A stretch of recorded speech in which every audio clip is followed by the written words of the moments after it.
Okay, hi everyone. Welcome back to the third session. This is going to be by Dirk van der Merwe, and the topic's going to be what I didn't learn at university. So let me just introduce Dirk.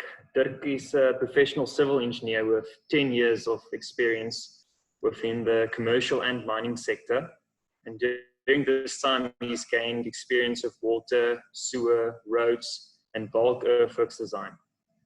Stormwater master planning holds a very special place within his portfolio of skills. And as an executive at Structured, his passion lies with mentoring engineers and making a positive impact within South Africa. So get ready to make some notes, because today he will be sharing his experience and talking about what he did not learn at university. Welcome, Dirk. Thanks a lot, Jock. It almost feels like my wedding reception where everyone is forced to say nice things about me, or like my mom making nice pep talks or talking about me with her friends and saying how nice I am. So thanks for that. You've made me feel quite at home. Welcome. I'd like to welcome every one of you that took the time to listen in. We really appreciate it. I hope that you can take one thing from today that you can apply in your daily lives. And if we can just make a little bit of a positive impact on your future career, I feel that these webinars were worth it. So let me just share my screen and then I'll get underway with my presentation.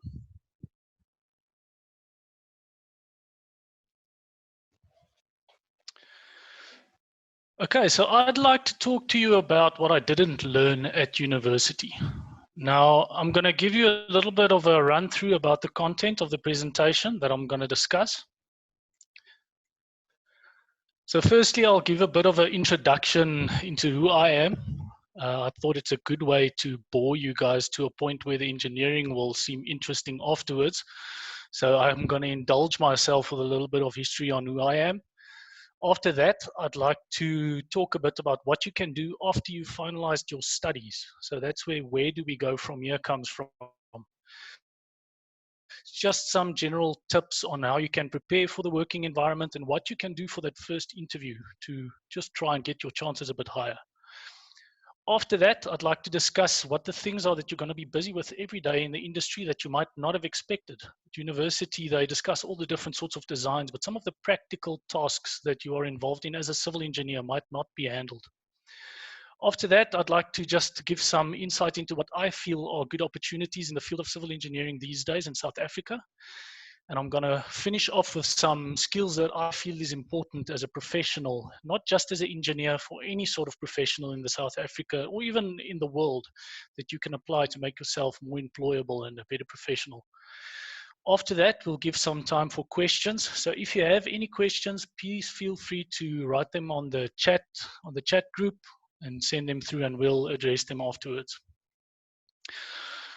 Okay, so let's get started with myself. I was born and raised in Pretoria. I went to primary school and high school in Pretoria. After that, I decided to push my boundaries a bit, and I went to university in Pretoria. So I studied at Tuks. Really haven't seen a lot of the country except for during my work. So that's another nice thing about civil engineering, is you travel quite a bit. My first job after I studied at Tuks was at Nyaleti Consulting, where I was a structural engineer. We were involved in some exciting projects like Kusile and Medupi, the two power stations that's still in construction now. After 2 years at Nyaleti Consulting, I decided to try my hand at a career in music. I've always been very passionate about music, and as you can see from the picture, I'm textbook rockstar material. But after 2 years, I became hungry enough to go back into engineering. So after my musical stint, I went and worked at Delta Beck for about 6 years, where I got quite a lot of experience in the mining sector and the municipal sector. We were also involved in some commercial projects, but not as much. We were mostly focused on mining. So we were involved in pump station designs, stormwater dams, stormwater channels, big pipe networks in Tshwane and so forth. After my 6 years at Delta Beck, I went and worked at Design Point Consulting Engineers. And one of my colleagues is actually listening in. So if Richard writes some nasty comments like, "When's this getting interesting?" the chat group. Please just ignore him. And after Design Point, I moved to Structured Projects, and I've been enjoying my time here, working with a lot of friends, and we've been involved with mining projects, residential developments, warehousing, shopping centers, bulk infrastructure networks, and all sorts of things. So just to give you a bit of an idea, this is a picture of a residential development in Durban that we are currently busy with. Now, one of my colleagues actually did this design.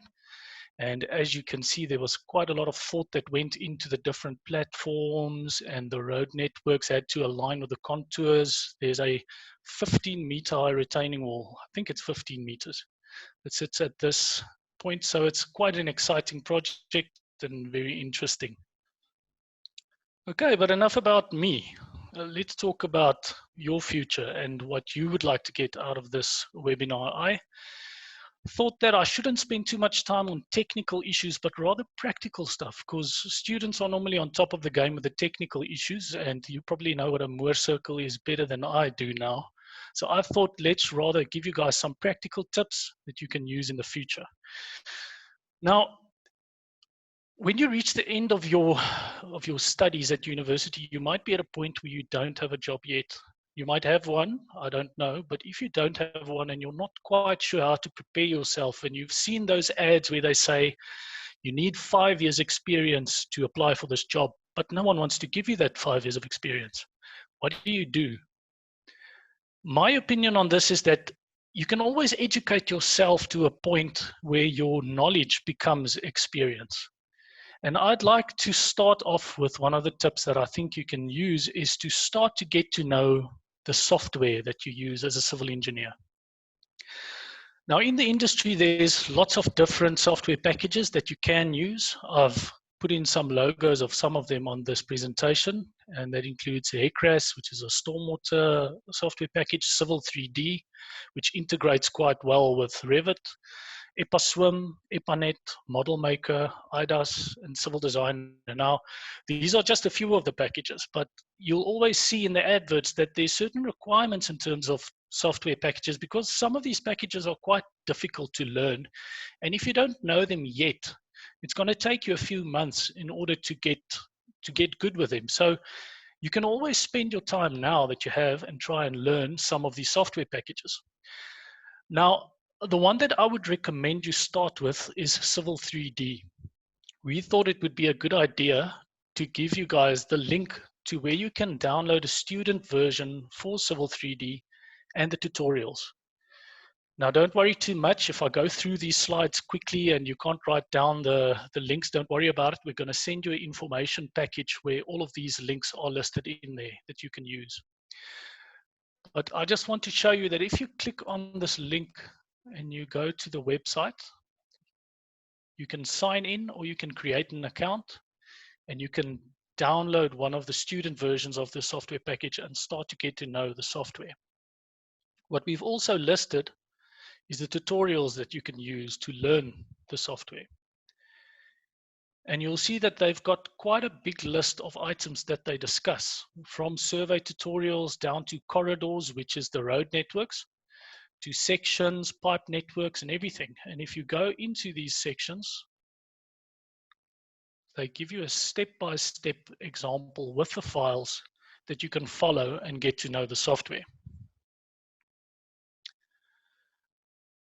I've also included some links for HECRAS and EPANET and EPASwim. I think most of you might actually know this software because I know that they handled it in university when I was still there. So granted, it's something that I did learn at university, but some of you might have used for these links. Something else that I think you can educate yourself on is to get to know the Metro standards. Now, what I mean with standards is design guidelines that the Metros publish. I'm going to go a little bit more into detail later on in the presentation on these standards, but for now, all I can say is that if you are in an interview and you haven't had any years of experience in a company, but you can tell them that you're aware of the different standards and you can list some details or some impacts that it might have, I guarantee you're going to make an impression. Something else that you can start learning is the pricing codes in South Africa. Now, as a civil engineer, when you're involved in infrastructure projects, you might fill the role of the QS for commercial projects. You might be responsible to compile a pricing schedule that the contractors are going to use to price for a project that needs to be constructed. Now, there are 3 different standards that you can use to start to learn how to price. That's COLTO, SANS 1200, and SANS 2001. Now, these standards give a general description of what the payment items and what the construction should comply with. They will give you all sorts of information like what plant should be used, like should it be a front-end loader, excavators, graders, all sorts of things like that. They'll also give you certain information like what type of material is acceptable and what material is not in the construction. But an important item here where you're gonna give value to your client is if you get to know the payment items. Now, I've included a picture of one of the payment items in the slide. And to take this as an example, it says here the removal of topsoil to a nominal depth of 150 millimeters, stockpile and maintain. Now, if you don't know your pricing standards, a contractor can come and say, no, I need to get paid for the stripping separately. I need to get paid for the stockpiling separately. I need to be paid for the maintenance separately. But if you know your standards, you can tell them, listen, everything was priced in this rate. There will be no additional payment for the work that's been done. So once again, if you've got good knowledge of this information, it'll be really valuable in an interview. Some other quick tips that I'd like to give, these are a bit more general, not as much engineering related, is to not just send your email to the companies that you want to work for. It really means a lot if someone can meet you in person. So even if you just rock up at the company, go into the front door, talk to reception, tell them that you're here to come and see someone that can assist you, and just meet the people there. It'll really help a lot. Another point is to use recruitment agencies. These guys are professionals. They know the industry. They know where the opportunities are and which companies are employing and who is not. So make use of them. Go on LinkedIn, make your profile correct and ask them to assist you.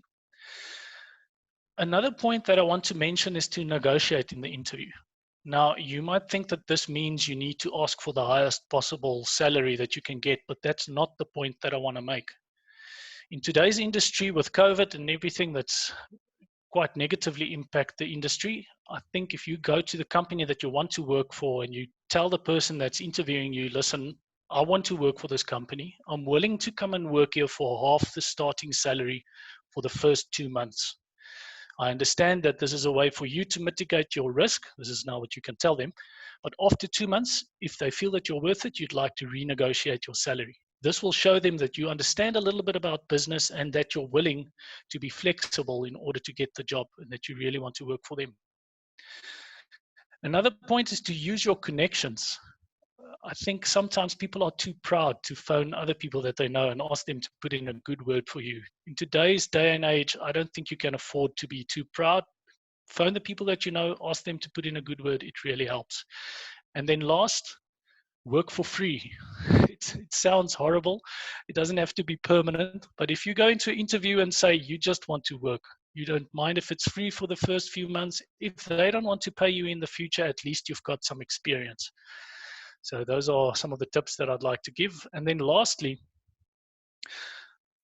I think it's easy to get bogged down with all the different consultancy companies. It's easy to think of the Wally Parsons, well, not Wally Parsons, the AECOM, Arup, Struxit. I don't think you must get too bogged down with the consultancies. Think of the other type of companies that you can also go and work for when you apply for work. There's mining companies, municipalities, environmental companies, banks, developers, railway companies, factories, power stations. So there's a lot of opportunities out there. You must just go and look for them. And then lastly, you can also go and work for breweries. That's the reason for my nice collage of beer logos here on the side. Okay, so you might say you don't have that problem. You've got a job lined up. You just don't know what to expect. Some of you might know what to expect, but you're not always aware whether there's stuff that you might not know that you're going to have to be involved in. So I can tell you about the fact that you're going to have to do water designs, sewer designs, stormwater designs, road networks, earthwork models, and pump stations, the general stuff that they do teach you at university. But you already know that. So I'd like to tell you a bit more about the stuff that you might not have been aware of. One of the things that I didn't know I was going to have to do is write quite a few reports in order to show what our design is based on and why we've made the decisions that we have. So please focus on your writing skills. It's very important. You'll be involved in tender documents. Now, a tender document is basically a document that you use to appoint a contractor for a project that he's priced for. So the client will give you a design, you'll do the design, but in order to get that design to construction, you'll need to generate a tender document, which has all the legal requirements and everything listed in it. Something that also forms part of a tender document is the bill of quantities. Now, I've spoken a bit about that earlier, about the pricing schedule. And then one of the fun things about civil engineering, and if you didn't catch that, I was sarcastic, is compliance with council standards. I'm going to go into a little bit more depth in that. The reason why I'm sarcastic is it's quite hard to get approval from council sometimes, and yeah, we'll discuss that a bit later. You'll also be involved with some drafting at the start. When you start your engineering career, a lot of the companies ask you to start with detailing on AutoCAD and so forth. So that's another software package that you can get started on. And then finally, environmental aspects that you'll need to comply with. So make sure that you start learning those environmental codes. So as I've mentioned, I'd like to talk a bit more about council standards. Now, if you don't know what that is, it's a design guideline that's published by the different metro municipalities in order to guide engineers to apply certain standards that is applied all over the metro. So let's take an example. You might be able to design a stormwater pipe all the way down so that it's 200 millimeters in diameter. You've done your rational method, you've done the flow calculations, and the biggest size you need is 200. If you submit that to council, they will reject it. The reason for it is the smallest pipe size they accept is a 450 millimeter diameter pipe size.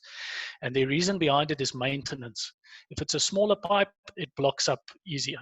So that's the reason why there's council standards. Now, these standards generally include information like minimum pipe sizes, minimum slopes on pipe sizes for sewage, so that your solids doesn't settle out. I know that's a nice topic to talk about.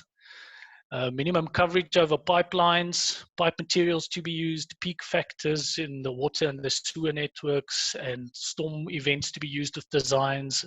All those sort of things are included in these standards. But another recommendation that I would like to make is when you get started with the design, make contact with the relevant people at council or at the municipality and get to know them. Go and meet them so that they've at least seen your face before you submit your actual documentation. It'll just make it easier to get the approval. Now, as I've said, I don't want to go into too much technical detail. I'm rather going to give you some practical things that you can use in the future. So I thought it was a good idea to give you a list of these standards that we've spoken about. Now, on this slide, I've included SANS 10400, which is a building design specification. So it's not so much applicable to civil engineering, but there are some things like, let's say, the fire water design standards that is applicable. Then we've got SANS 10252 and some guidelines for human settlement planning and design, the drainage manual that I'm sure you guys know, and some pavement engineering manuals. So if you click on one of these links, it'll take you to the actual design document. And if we just go down to one of the examples, you'll see that it's got some information like demand patterns for certain developments that you can use in your design. Something else that you need to remember is when you start off a project with a private developer, you will need to make sure that council has adequate capacity in their services in order to service your development. That's everything from enough water in the bulk reservoir to enough capacity in the sewage pipe in order to drain your development and everything like that. Now, with technology, it's become a bit easier. Council has started to publish their information in GIS format on the internet. So we also thought it might be a good idea to give this information to you. So if you go to these websites and you accept their terms and conditions, and we go to Brooks Street 324, which is where we are currently, you can switch on the sanitation and the stormwater and see what services are available within the vicinity of your site. Now, as you can see, there's no water information on here, so you'll still need to contact council in order to get that sort of information, but this is quite handy information to have in order to do your reports and to start doing your studies. So we will also issue this to you in the document afterwards. Now, another industry that you can go and work for is the mining industry. Now, for civil engineers, one of the big aspects in mining is the stormwater compliance. Now, the mines need to comply to regulation GN 704. I've added this regulation for you down here, but it basically stipulates that a mine needs to be responsible with its water usage. So as a civil engineer, you'll need to design stormwater networks that separates the dirty water areas from the clean water areas and to make sure that pollution is minimized. So I've also added a link for the stormwater management plans. These are descriptive documents that specify exactly what needs to be included in these designs. So in order to do these designs, there's nice information out there on the internet, which I'm not sure whether you know about or if you have it, but I thought it might be a good idea to show you. So there's a website called Water Resources WR 2012. And if you open that website and you log in, see a nice long password, high security. There's a lot of information that you can get on this website, and I've downloaded one of them to show you. It basically gives you different catchment areas with the area that contributes to that catchment and the mean annual precipitation, and there's lots of useful information that you can use to do your designs. Another thing that I've added here is the GIS, not GIS, the KMZ files that you can get from council. If you download them, and I'm just going to go out of this presentation quickly, so I've given you a glimpse there of what's coming. You can get information of the rivers of South Africa, and if I start this one, you'll see that there's quite a lot of information. And this is freely available, so you can go and download it from the website link that I've given.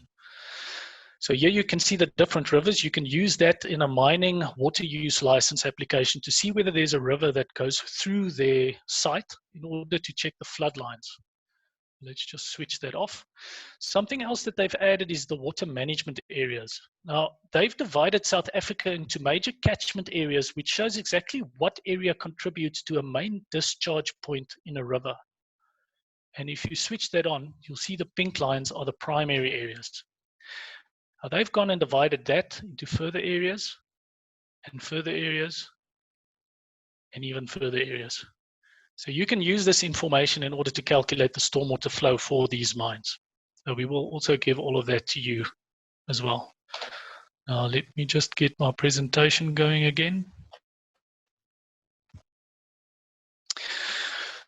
Okay, so that's some of the information that we want to share with you that you can use when you get started in the civil engineering field. But I'd also like to discuss with you some opportunities that I feel are quite important in the civil engineering field. And the first one of them is solid waste management. Now, South Africa currently has 826 landfill sites, and it's receiving more than 90 million tons of waste per year. That's enough to fill a soccer field with 10 meters depth of solid waste per day. And South Africa is quickly running out of their storage space or space that they can use for landfill sites. So in other words, there's a huge opportunity for recycling. In a report that I've read, they're specifying that South Africa is losing 825 billion rand of recyclable resources annually. So to put that into perspective, if you can be creative and just get into 0.001% of that money, you're going to make 8 million Rand a year. The next field is wastewater treatment. I think these first two opportunities might not be very appealing, but there's really huge opportunities in the country for it. At the moment, our country has 824 wastewater treatment plants, of which 60 is discharging clean water into the river. Not 60%, 60 of the 824 wastewater plants. That's about 50,000 liters per second sewage that's running into our rivers. Now, South Africa is a water scarce country and our population is increasing continuously. So this is really an important need in the country. If you've got a passion for wastewater or for chemistry, I'd really recommend that you try and go into this field. Lastly is infrastructure maintenance. South Africa has got kilometers of pipe networks, sewer networks, stormwater networks, roads, railways, and everything. But these kilometers of infrastructure are aging by the day. And the increasing demand on this infrastructure is making it deteriorate and making it fail. Now, I've been involved in quite a few water projects these past 2 years in Ekurhuleni specifically, where they're replacing water networks. And as part of this design, we need to get people to go and do studies on the water pipes in order to determine whether they're still acceptable or whether they've deteriorated too much. And it's quite difficult to get these specialists out because there's not a lot of them out there. So if you've got a passion for technology, I think this is really a good industry that you can try. So lastly, some soft skills. These are things that'll just make you a better professional in general. And the first one is also quite a common one to hear is communication. Now, I'm not talking about socializing or being an extrovert. I'm talking about conveying what you are doing on paper or in a meeting. You can be the smartest guy in the class. If you can't explain what you know to someone, they'll never know how clever you are. So please put in the time and effort, get your report writing skills sharp, get your presentation skills sharp. It'll really help you in the industry to move up in the ranks. Secondly is attitude. Now, the first thing is in the professional environment, if you get someone that comes and work at the company that's got a can-do attitude, it's like a breath of fresh air. It really lifts the load on everyone, and everyone knows they can trust this guy to go for it and to try his best, even if it's something he doesn't know. You know that he'll try to the best of his ability. So that's quite an important one. And it's also to take initiative. Now, I'm not saying you must send stuff out of the company without someone checking it, but at least make an attempt before asking questions. And lastly on this one is to know your value. I think it's quite easy for engineers to think that their value lies in being smarter than someone else. That is not your value. Your value is making someone else's life easier. If a client appointed you, he doesn't want you to show him that he's wrong. He wants you to show him how you're going to make his project run smoother and quicker. So make sure you focus on that. Another common one is networking. This is very important. I think since you start your work or even in studies, start making a list of the contacts that you have. Start with your classmates. Write down their names, write down their contact details, what you think they are good at, and just start cultivating a list of professionals or specialists that you know you can trust on. And also something that I think is a bit counterintuitive is to recommend someone else for work that you might not be a specialist in. If someone asks you whether you can do a job and you feel a little bit uncomfortable, but you know someone that'll be great for the job, make that recommendation. Rather send that work to that person. I can guarantee you they will do the same for you. And lastly is continuous development. I'm not talking about CPD points to try and get your PR registration or to keep it. I'm talking about keeping on learning and for different fields and just becoming a more knowledgeable person. If you start educating yourself in subjects outside of your professional field, you will just become a more rounded individual and get different perspectives on design solutions that other engineers might not think of. Another important thing is to try and learn a bit more about other disciplines. You're going to work in big project teams with town planners, architects, electrical engineers, mechanical engineers. If you know a bit more about what their purpose is, you can shape your work in such a way that they'll prefer to work with you in the future. So make sure you learn a bit more about other disciplines. And then finally, as I've said, just keep on learning. It's just great to get more knowledge and just to grow as a person and as a professional. I would like to thank you guys for listening in, and I think we're going to have some time now for questions, so please feel free to ask. Thanks, Dirk. Let's go to the questions. The first one, very important question is, where do we apply for a brewery? Is it now to work at the brewery or is it to get beer? Both. Well, I think you can go to Roslyn. I know AB InBev is there in Roslyn. You could just drive up there, make sure you take a case of beer with you and tell them that you invest in their company. You feel that they owe it to you to appoint you. It's okay. Dirk, there was a question, when running a project, how do you manage the council approvals to avoid missing deadlines? That's quite a difficult question because I think sometimes in council, getting correspondence is the most difficult part. But what we've seen in the industry is to, as I've said earlier, is to try and get into contact with the person that's responsible for your approval as early as possible. Take the concept layout to them, sit with them, explain to them what your approach is going to be and get their input from the start. Don't just design blindly and think they're going to approve it from scratch. Involve them from the start. And I can guarantee you it's going to be easier to get that approval. But it is something that you need to keep tabs on. So it's a good question, but I think the earlier you start involving them, the better. Then you mentioned opportunities in the field. So there was a question, how is Structured executing on those opportunities that you mentioned? I think at the moment our civil engineering department isn't that big yet, so we're mostly focusing on the commercial and the residential sector, but we are expanding, and that is one of the areas that I'm quite passionate about is the wastewater sector. The reason for it being that it's contaminating the rivers and the natural water sources of the country. So at the moment we're not executing on it, but we are definitely planning to move into those sectors. Then, just a personal question, what instrument do you play? You mentioned you had a musical career. What were your bands? I play guitar and I sing, but it's all, what's the right word? It's relative. Someone might think that I'm playing well. Other people might think that I should rather just stop playing altogether. And that's why I went back to engineering. There's a question, how do you choose your mentors and why? I think an important thing is to get to know people before you choose your mentor. So when you start working and you get to know some of the professionals in your company or maybe outside the company, I think it's easier then to choose a mentor. But I think an important aspect is to choose someone in the field that you are passionate about.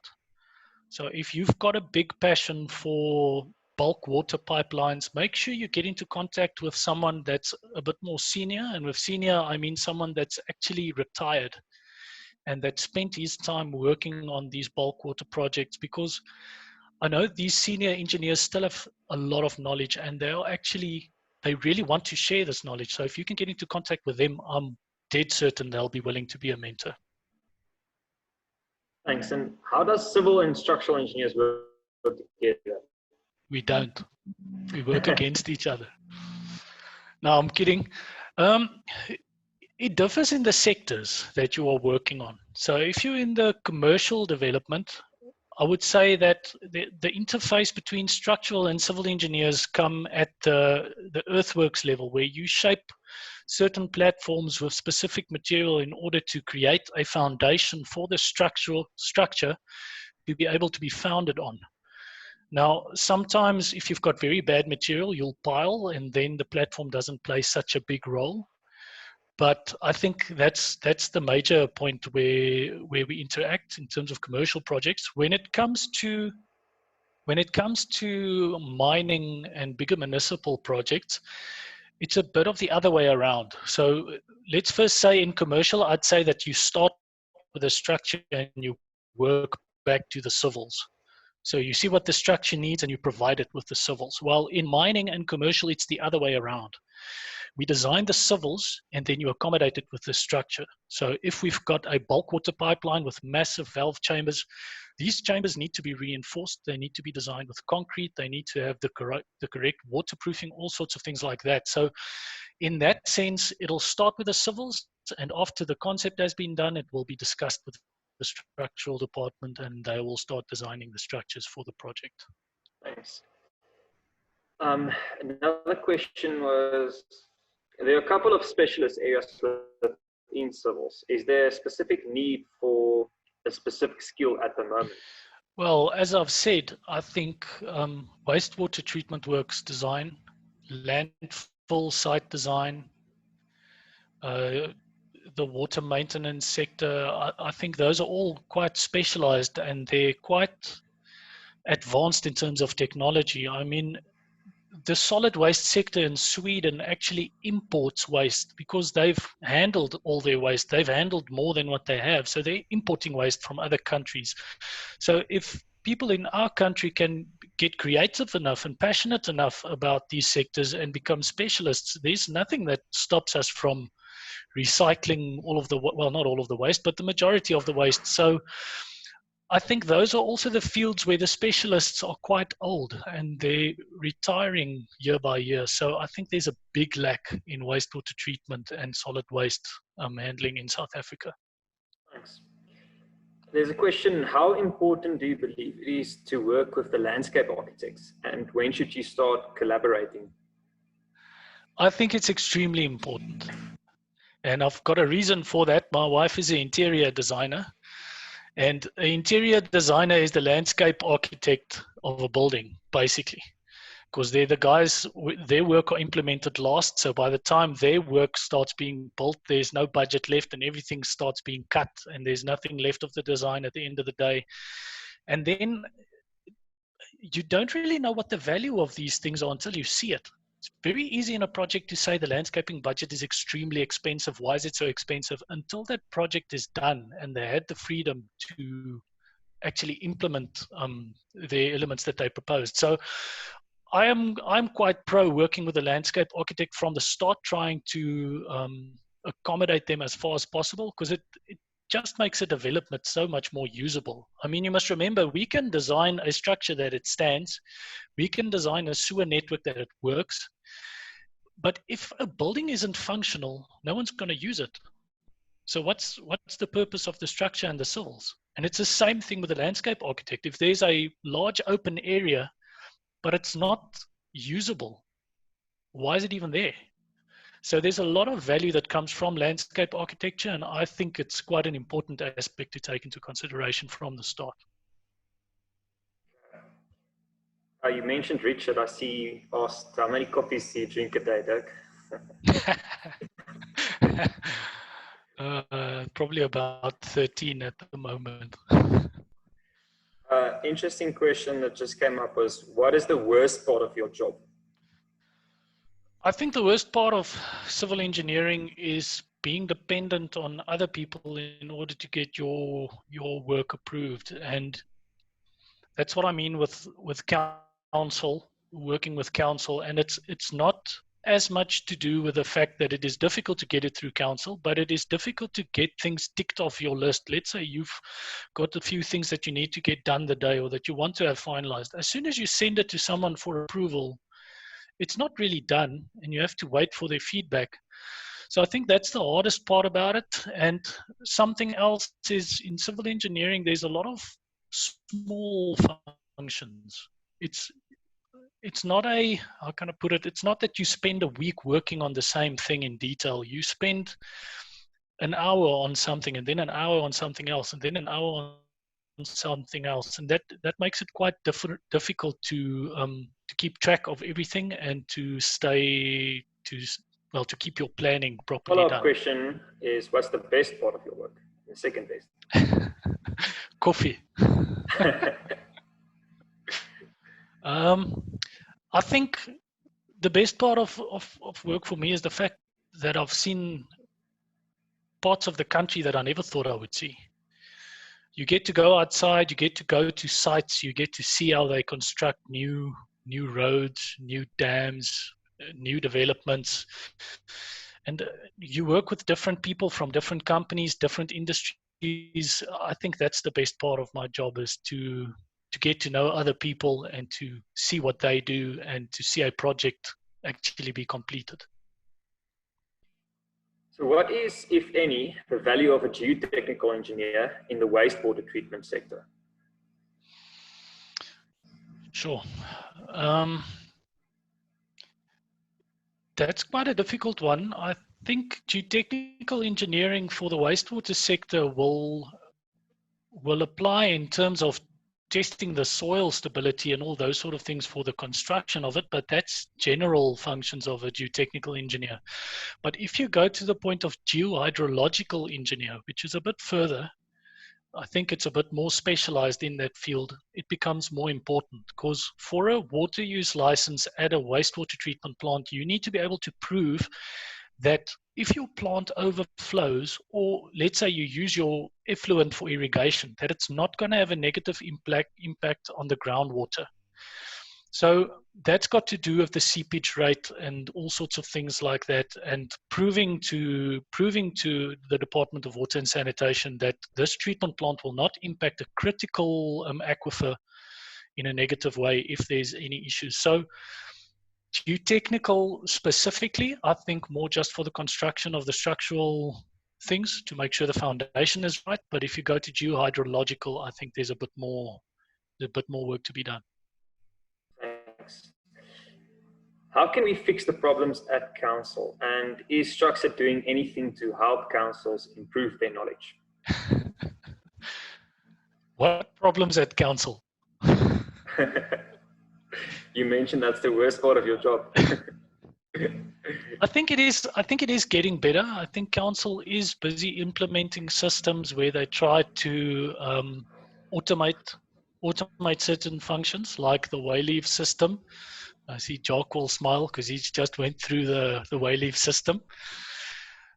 But yeah, it's a tricky one to answer because I don't think you can get that involved at the moment. I have been in discussion with people at council where we would like to try an initiative to get some of their people and to train them in the designing environment. Not necessarily that they don't know how to do the design, but there's certain aspects that's not as important in council when you check the designs that might be important in the private sector.